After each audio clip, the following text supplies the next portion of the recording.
My name is Patricia Alvarado, and I am 28 years old. If you have ever stood at the edge of your own family, watching everyone else bask in the warmth of attention while you shiver quietly on the sidelines, then you already know the world I grew up in. Mine was a home where love had a hierarchy, where praise flowed in one direction, where I blended into the wallpaper, while my younger sister, Courtney Alvarado, shone so brightly that the rest of us barely cast a shadow. Courtney is 2 years younger than me, but in our parents' eyes, she was always 10 miles ahead. Athletic, photogenic, naturally charismatic. Coaches loved her, teachers adored her, and my parents built their entire lives around her sports schedule. Tournaments in other states, last-minute flights, private coaches, new cleats every season, a glittering shelf of trophies that needed its own dedicated lighting. Meanwhile, I was the independent one, the child who didn't need much, the daughter who could be trusted to handle things, the girl who learned early that silence was easier than asking for help I would never receive. The funny thing is, I was never jealous, not at first. I was fascinated by computers, by code, by the idea that I could create something out of thin air. I would stay up late watching online tutorials, building tiny websites, repairing neighbors' laptops for $20 at a time. I thought my parents might be proud someday, maybe surprised, maybe even impressed. They never were. If I mentioned starting my own business, they'd smile distractedly and say, "Sweetheart, you should stay realistic." Then they would turn around and spend $3,000 signing Courtney up for an elite summer camp with a celebrity soccer coach. That is the thing about favoritism. It does not always come as yelling or slammed doors. Sometimes it arrives as a half-hearted good job whispered toward a phone screen, a shrug when you mention your dreams, a promise to talk later that never happens, a birthday card with your name spelled wrong because someone was in a hurry. Still, I kept building. Websites, logos, SEO experiments, domain flips, anything that earned a few extra dollars. Because money, when you grow up invisible, becomes not just survival, but freedom. College. That was a joke. Courtney's entire 4 years were funded in full tuition, dorm books, car allowance, and a new laptop after the first one got a small scratch on the lid. When it came time for me to apply, my parents suddenly could not co-sign. They were struggling that year. I would figure something out. I always did. So instead of drowning in student debt, I walked away from the traditional path. I took every online course I could find, every free PDF, every blog post about real estate and digital marketing. I treated knowledge like oxygen. And slowly I built something real. By 24, I bought my first duplex. At 26, I owned 4 more. At 28, I had a multi-property portfolio worth more than anyone in my family could imagine. But I built it quietly, carefully. I never posted about it, never bragged. I did not see a reason to. What would I have gained? A 2-second distracted nod and a quick pivot back to whatever Courtney was doing next. Besides, my boyfriend Ethan Rivers was the only one who genuinely cared. The only one who asked questions, who celebrated the small steps, who pushed me gently when I wanted to give up. But he was out of town the day everything fell apart, and maybe it was better that way. He did not need to see what happened next. Because then came the reunion. The day the universe decided to draw a boundary line through my life. My uncle hosted it at his lake house, a sprawling, sun-washed place with a dock stretching out like an invitation. Families clustered around smoking grills and giant bowls of potato salad. Kids ran across the yard. Dogs chased frisbees. A speaker played music that competed with the cicadas humming in the trees. Courtney stood in the center of it all. Of course she did. She wore a white sundress that fluttered in the breeze, her hair perfectly curled, her posture just stiff enough to look statuesque. Everyone surrounded her, praising her latest internship at a regional sports network. My mother kept refilling her plate as if Courtney was a delicate princess who needed pampering to survive the afternoon. And me, I stood at this patio's edge, holding a watered-down soda, smiling politely at relatives who barely remembered my name. Not one person asked what I was doing with my life. Not one. It was as if I had been placed there to fill in visual space like a decorative vase someone forgot to dust. That was when my cousin Ava walked over. Ava, the one person who always had a soft spot for me. "Patricia, were you on a podcast recently?" she asked. My friend forwarded me a clip. Something about real estate investing. I froze, not because she was wrong, but because she was right. Courtney turned instantly, like a spotlight had swung in a direction she didn't approve of. You were on a podcast, she asked, eyebrow raised. My mother laughed lightly. Patricia. No, sweetheart. She does those little online side things. Maybe your friend got the name wrong. Ava, stubborn and bold, pulled out her phone. No look. And there I was, a thumbnail of me explaining multi-unit rentals and market trends. A clip that had quietly made the rounds online without me realizing it. Courtney blinked. Wait, that's really you. The patio shifted. Conversations faltered. Heads turned. I shrugged, keeping my voice light. I have been investing in real estate the last few years. It has been going well. Courtney scoffed. Real estate. What do you know about that? Enough to own 7 properties, I replied gently. Silence, sharp and sudden. Plastic forks clattered onto paper plates. Someone inhaled, someone else whispered. And in that silence, the first crack appeared. In Courtney, in my parents, in the carefully crafted family narrative. That silence was the beginning of the end. And the explosion had not even started yet. Because the words that came next, Courtney's words, would burn down everything we had ever pretended to be. You did not earn any of it. You did not earn any of it. For a second, I honestly thought I misheard her. Those words were so wildly upside down from reality, so violently distant from the truth that my brain stalled like a glitching computer. The patio went still. Even the wind seemed to pause, as if the entire world leaned in to witness what came next. Courtney stepped forward. Chin-lifted arms crossed every inch the adored daughter who had never once been challenged. Her voice wasn't loud but sharp enough to slice the afternoon clean in half. You heard me, she said, eyes narrowing. You did not earn anything you have. You just took advantage. Of what I asked softly, she scoffed, waving a dismissive hand. The family. Mom and Dad always gave you so much freedom, so much independence. You had all this time to experiment while I was working hard. Working hard, I repeated, unable to stop the bitter laugh that bubbled up. Courtney, you had coaches, trainers, a personal nutrition plan. Mom drove you 4 hours every weekend for tournaments. You had every resource handed to you. Her cheeks reddened. So what? You think building websites in your bedroom counts as hard work? There it was, that flashing blade of condescension I had grown up with. The belief that anything I built didn't count, didn't matter, didn't deserve recognition. I inhaled slowly. I worked nights. I took double shifts. I saved every dollar for years. Courtney crossed her arms tighter. Well, I had responsibilities. And I didn't. My voice cracked, not from anger, but from a grief I had tried to outrun for years. Do you think walking to work in the snow was freedom? Do you think paying my own bills as a teenager was independence? Or was it neglect? A gasp rippled through the patio. Someone dropped a fork. My mother's voice snapped through the tension. Patricia, enough. I stared at her. Enough of what? You're making a spectacle, she whispered harshly. This is a family gathering, not whatever this is. I blinked hard. She wasn't defending me. She wasn't hearing me. She was protecting Courtney. Again. And suddenly, I was 12 years old watching my sister cry because she wanted the last blueberry muffin. I had taken it fairly, but Mom had made me give it back because Courtney needs it more. I was 14, having completed an advanced coding project alone, and Dad telling me, "That's nice, but look at Courtney's new trophy." I was 17, asking for help with college loans, and my parents telling me, "You're independent. You don't need our support." And now I was 28, standing on a sunny patio, being told again to stay quiet so Courtney could remain flawless. That kind of pain burrows deep. It becomes part of your bones. Mom, I said softly, you are defending her. She didn't hesitate. Courtney didn't do anything wrong. There it was, the truth. Ugly, simple, familiar. Courtney smirked. Something inside me broke. Not a crack, a clean final snap. I'm not the problem, I whispered. I never have been. Before anyone could respond, I turned and walked toward the lake, toward the only quiet space available.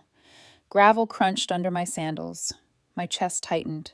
My vision blurred around the edges. The water shimmered beneath the afternoon sun waves, lapping gently against the wooden railing. I gripped the edge, staring at my reflection, at a woman who had built everything from nothing, who had fought for every inch of ground she stood on, yet was still treated like she didn't belong in her own family. My phone buzzed in my pocket. Ethan. Are you okay? I know today might be rough. Text me if you need. I swallowed hard, locking the screen. I couldn't bring him into this. Not now.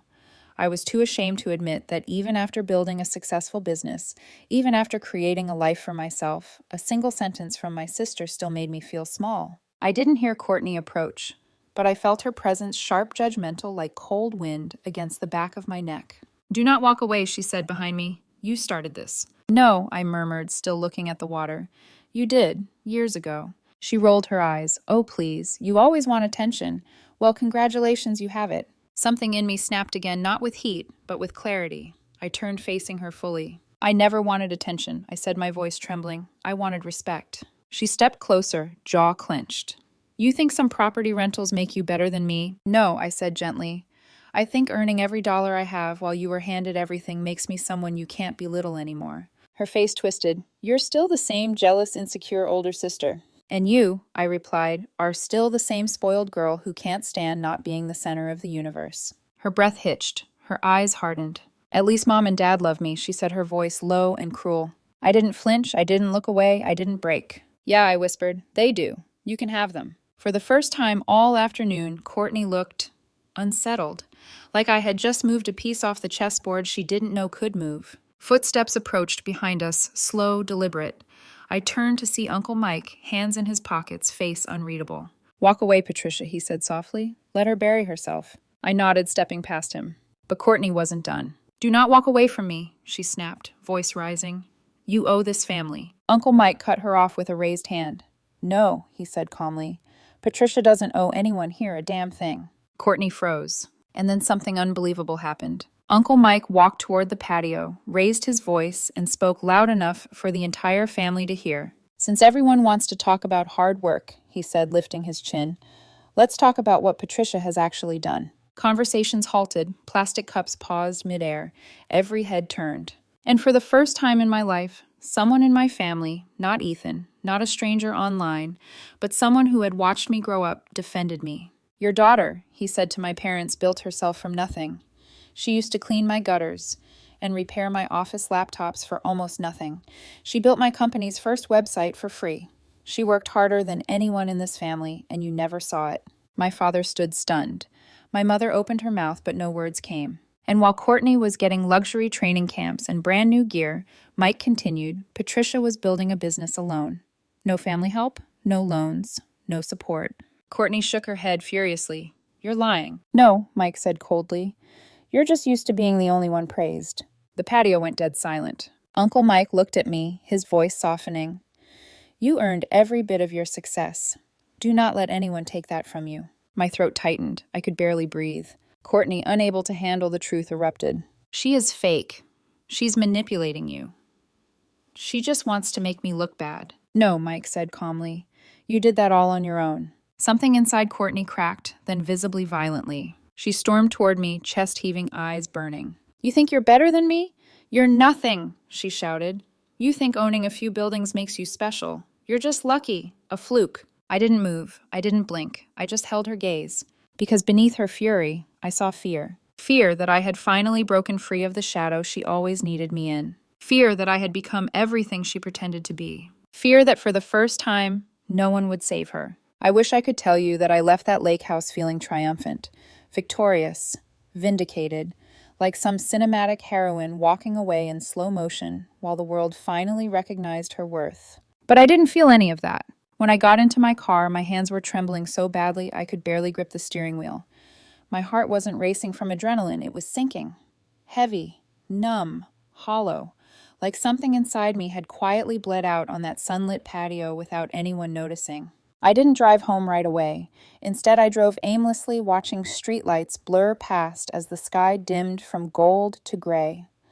I drove until the roads got unfamiliar, until the edges of town disappeared, and I found myself in a gas station parking lot 3 towns over. A cracked neon sign flickered 24 hours, above rows of half-lit refrigerators filled with energy drinks and stale sandwiches. I sat there for almost an hour, windows rolled down, cool air brushing my face.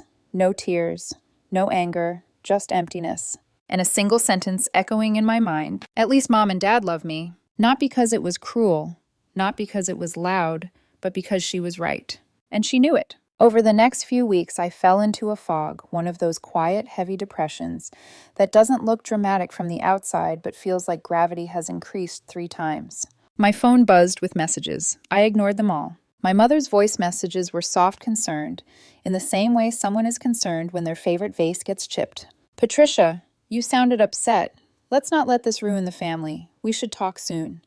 Courtney didn't mean everything she said. My father's texts were colder. Your mother is worried.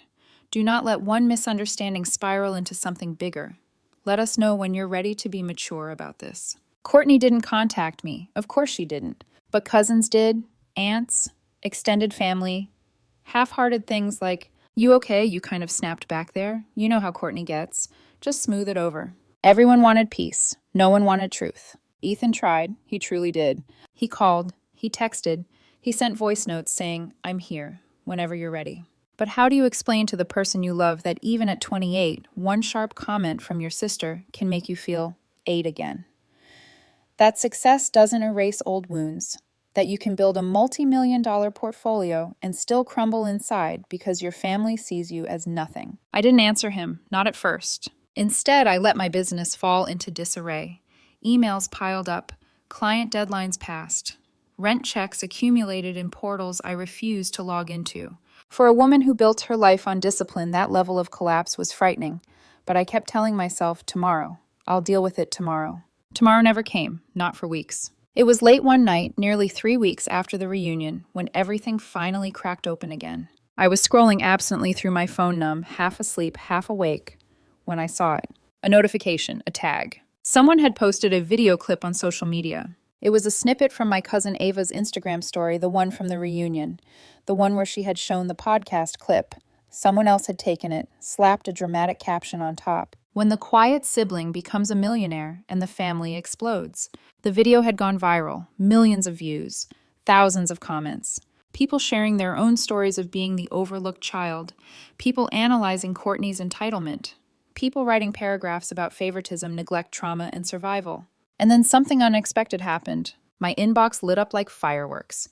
Emails, hundreds, then thousands. Not from critics, not from trolls, but from people like me. A woman wrote, my brother got a car at 16. I worked 3 jobs. Thank you for making me feel seen. A man wrote, my parents funded my sister's dreams and told me to grow up. I thought I was alone. A message that stuck with me most said, you helped me stop waiting for their approval. I stared at the screen, stunned. All these years I had been alone in my pain, but only because I thought I was. The next morning I opened my curtains, a first in weeks. Sunlight poured in warm and sharp. I showered, shaved, ate a real breakfast for the first time since the reunion. Then I opened my laptop. My inbox was chaos, but manageable chaos. I responded to clients, scheduled meetings, sent apologies, handled invoices, checked rental portals, reviewed maintenance requests. With each task, I felt more like myself again. More grounded, more alive, more in control. And then another surprise. The real estate podcast I had appeared on months earlier reached out again. Their message was short. Your clip is going viral. Let's do a follow-up interview. I hesitated at first. It felt too public, too exposed. But then I remembered the woman who had messaged me. You helped me stop waiting for their approval. Maybe this wasn't about exposure. Maybe it was about ownership of my story, of my voice, of my life. I agreed. The second interview wasn't dramatic. I didn't name names. I didn't mention Courtney or the reunion. I didn't drag my parents. I talked about what it feels like to grow up unseen, to carve your own path when no one is holding a light for you, about resilience, about healing, about the reality behind quiet success. The episode exploded. More emails, more comments, more followers, more opportunities. I launched a simple YouTube channel, not flashy, not performative, just real estate tips and breakdowns. Nothing fancy. But it grew because people trusted authenticity. And that's when she reached out.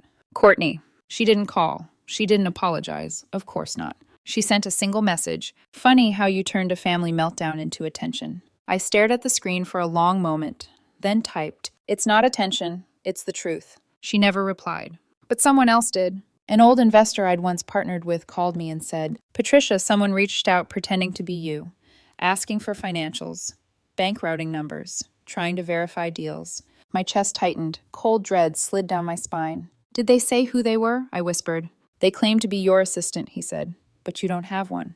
There were only 2 people in my life who knew enough about my business to even attempt something like that.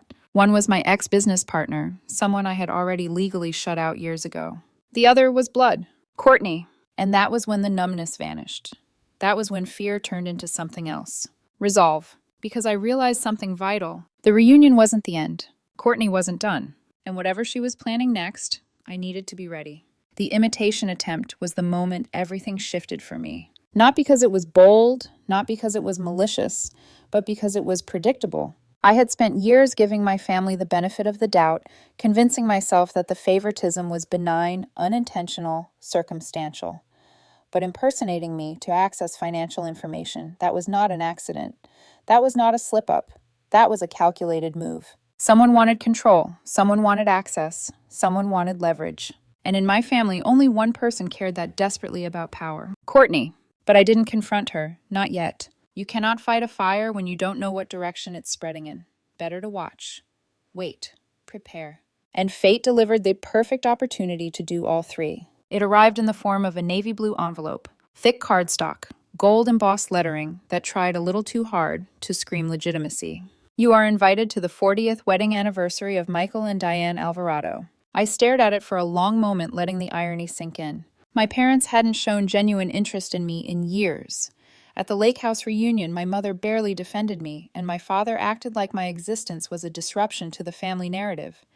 Yet now, suddenly, I was receiving a carefully designed invitation. No text, no apology, no explanation. Just an envelope that said, "We want you there," which really meant, "We need you there." My gut tightened. Because when someone who ignores you starts paying attention, it is never random or innocent. I didn't RSVP. Not because I was unsure, but because I wanted them unsure. Let them stew. Let Courtney wonder. Let my parents rehearse excuses in case someone asked where I was. I placed the invitation on my counter, deliberately face up, and left it there for a week. Every time I walked past, my stomach would tighten with equal parts dread and curiosity, the kind of tension that warns you a storm is coming. I wasn't going to walk blindly into this event. Not again. Not after the reunion. Before I could step into their world, I needed to know what game they were playing. And the best chess players start by studying the board. So I reached out to the sharpest observer in our family, my cousin Ava. We met at a cafe near my place. She arrived in workout clothes hair, tied in a messy bun, iced matcha in hand. She looked at me with that same wide-eyed mix of curiosity and loyalty that had always made her feel like the only relative I could trust. "You're glowing," she said, sliding into the booth. Real estate mogul glow. I snorted. "Believe me, I don't feel like I'm glowing." She sipped her matcha, lowered her voice, and leaned in. "Before I spill anything, you tell me first. Are you going to the anniversary or not?" "I haven't decided," I said truthfully. "Well," she tilted her head, "you probably should, because there's a lot happening."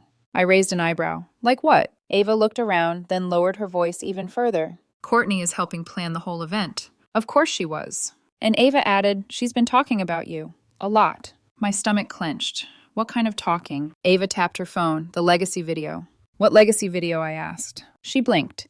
"You didn't know they're making a slideshow. Photos, videos, family moments, all leading up to some speech about family unity. Because it's their big anniversary and all." I waited, because I already knew what was coming next. I felt it in the marrow of my bones. "And you," Ava said gently, "are barely in it." Something cold slid down my spine. "Barely." She nodded. "A baby photo. A slide that says Patricia pursuing tech projects. And that's it." "Tech projects," I repeated.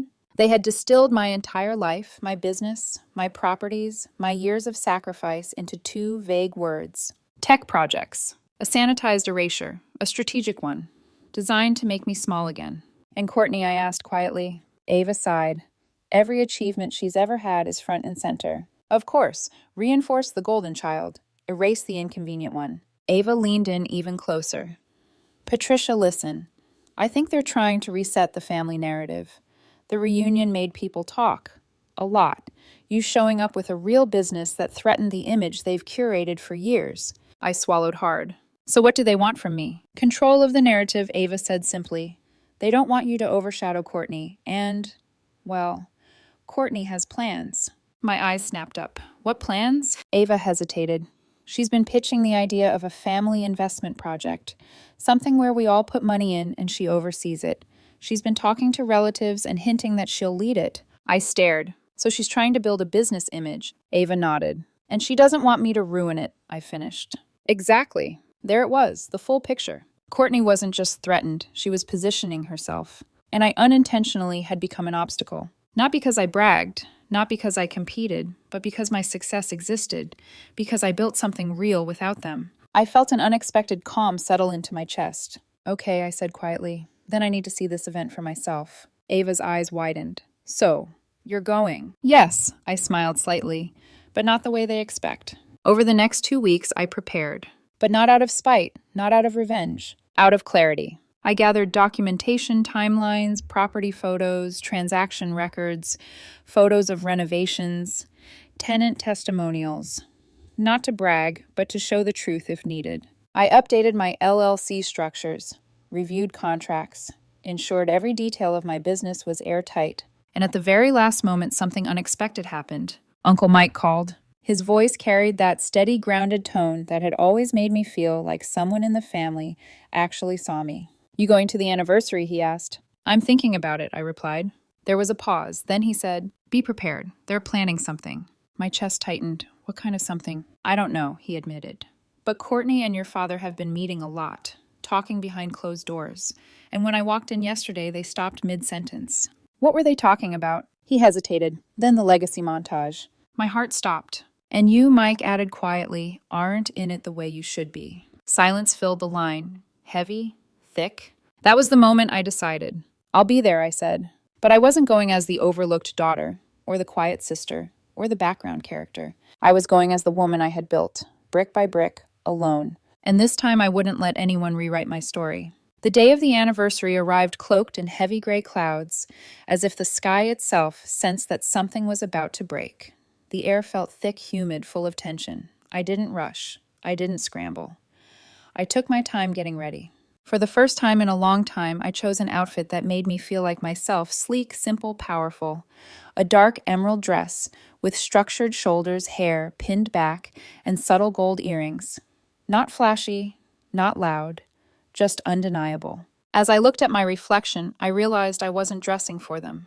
I was dressing for the woman who survived them. Before I left, Ethan called. You don't have to do this, he said softly. I know, I replied. Then, why go? I exhaled slowly, because I'm done letting them tell my story. He didn't push further. He just said, if you need me, call. I'll come immediately. Those words grounded me like an anchor. I didn't take him with me, not because I didn't want support, but because this moment belonged to me alone. The country club ballroom was colder than I expected, overly air-conditioned, as if they were trying to freeze the tension out of the room. Chandeliers hung overhead, pretending to be elegant. White linen tablecloths draped over round tables, each decorated with cheap centerpieces trying to pass as classy. Guests mingled, laughed, toasted with generic sparkling wine. My mother stood near the entrance, smiling too brightly. My father hovered stiffly beside her. Courtney saw me first. Her jaw tightened. Just barely. She was dressed in a fitted navy dress, hair glossy, makeup flawless every inch, the carefully curated golden daughter. Her eyes flicked up and down my figure, calculating. I smiled politely. She didn't return it. Good. Uncertainty looks better on her than smugness. Ava rushed over and whispered, they're showing the video soon. I nodded. Courtney looks tense, she added. Good, I said again. Ava snorted into her drink, trying not to laugh. I took a seat quietly at one of the tables near the middle of the room. Neither on the sidelines nor front and center, just present. Just impossible to ignore. Then the lights dimmed. The legacy montage began. Soft music, childhood photos of my parents, wedding pictures, vacations, birth announcements. And then Courtney. Courtney playing soccer. Courtney winning a medal. Courtney at camp. Courtney at graduation. Courtney with friends. Courtney during her internship. It was a 5-minute highlight reel of her entire life. Then came me. For exactly 2 seconds. A baby photo, black and white, barely recognizable. Then a white slide with pale blue text, Patricia pursuing tech projects. No photos of my work, no mention of my business, no acknowledgement of my achievements, not even a flattering picture. Just 2 words, tech projects. It wasn't an accident, it wasn't forgetfulness, it was erasure. I felt something inside me settle, not break, not ignite, just settle. A calm certainty clicked into place like the final piece of a puzzle. They wanted me small. They wanted me silent. They wanted the story clean. Too late. The lights rose, people clapped politely. Then Courtney took the microphone. She looked radiant, poised, rehearsed. Thank you all for being here, she began. 40 years of love is such a blessing. We wanted to honor Mom and Dad's legacy tonight, their values, their dedication, their commitment to family. She scanned the audience with a practiced smile. And as we move forward into the next generation, I hope to help carry that legacy. A ripple of approval moved through the room. She continued, voice full of quiet ambition. Mom and Dad taught us hard work, humility, and the importance of planning for the future.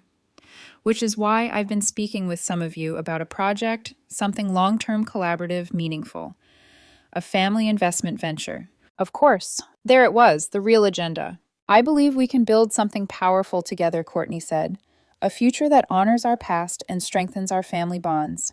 People nodded, impressed by her sincerity. I watched her, my expression neutral. Not angry, not emotional, just done. When she finished, applause filled the room. She stepped off the stage and took her seat, glowing in the spotlight she had built for herself, until the room fell quiet again. And I stood. I walked toward the microphone with steady steps. No rush, no hesitation, no fear. Hello, I said softly, adjusting the mic. I promise I won't take long. A few heads turned. Whispers fluttered across tables. Courtney stiffened. I took a breath. I want to thank everyone for coming to celebrate my parents tonight.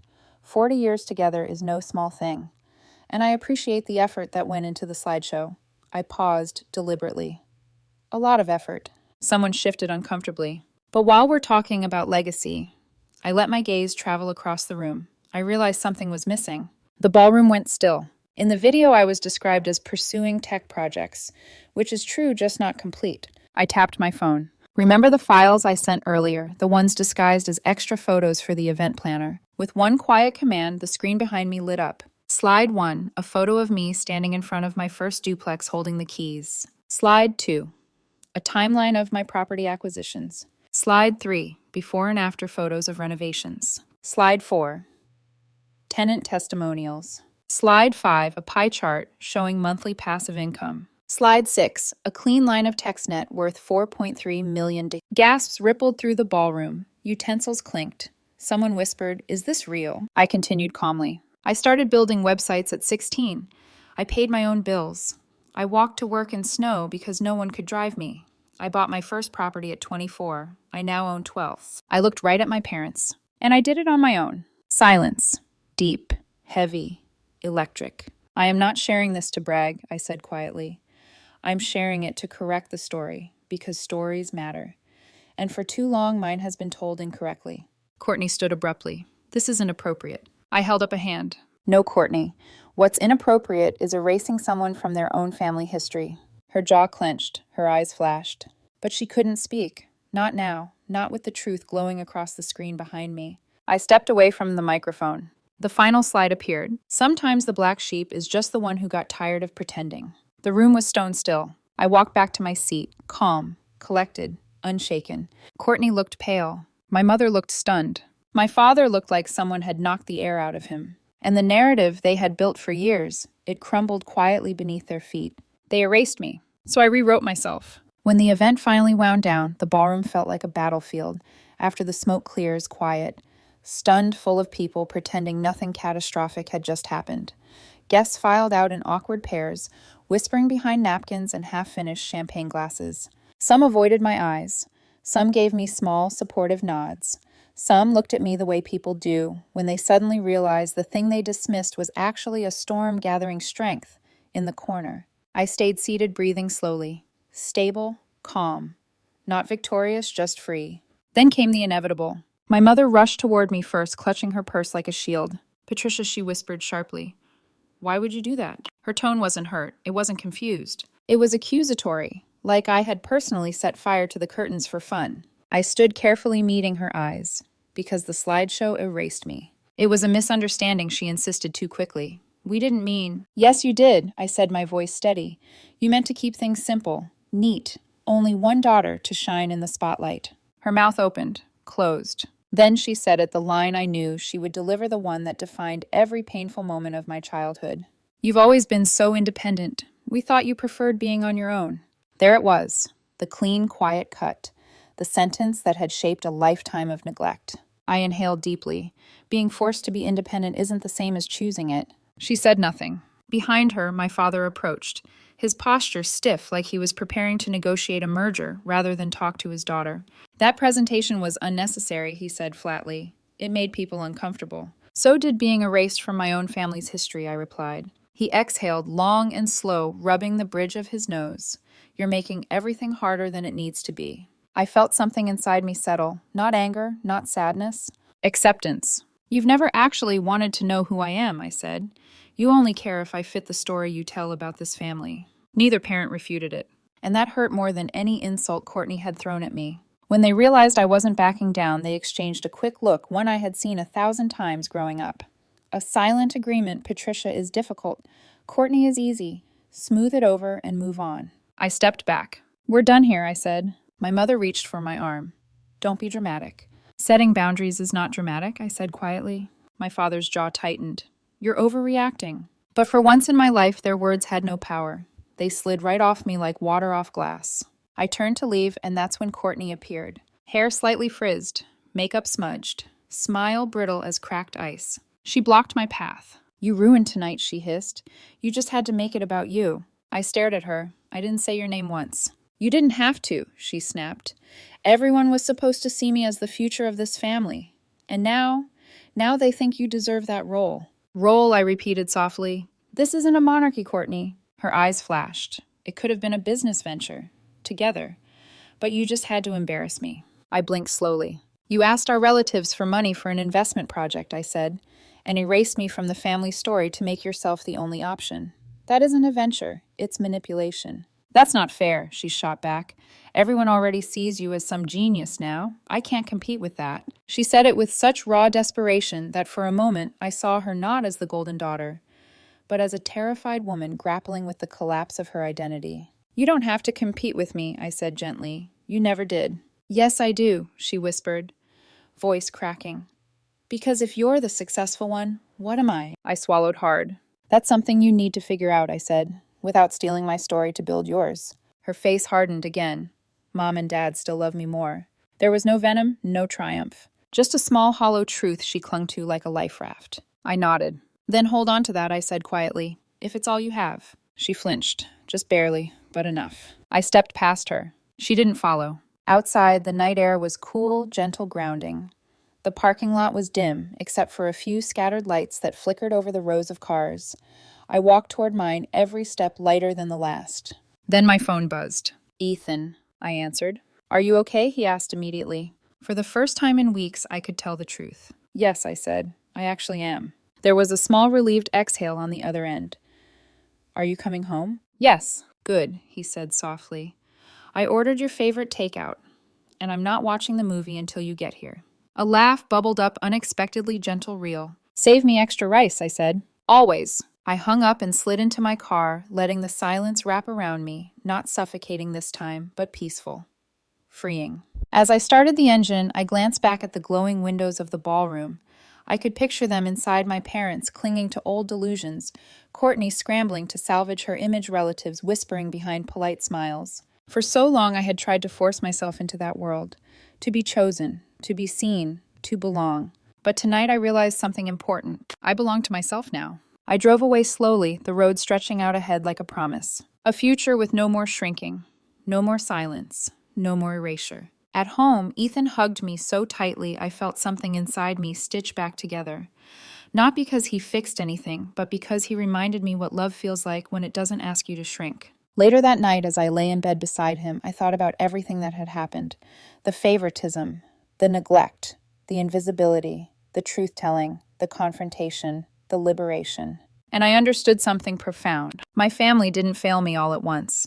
They failed me 1,000 small ways over a lifetime.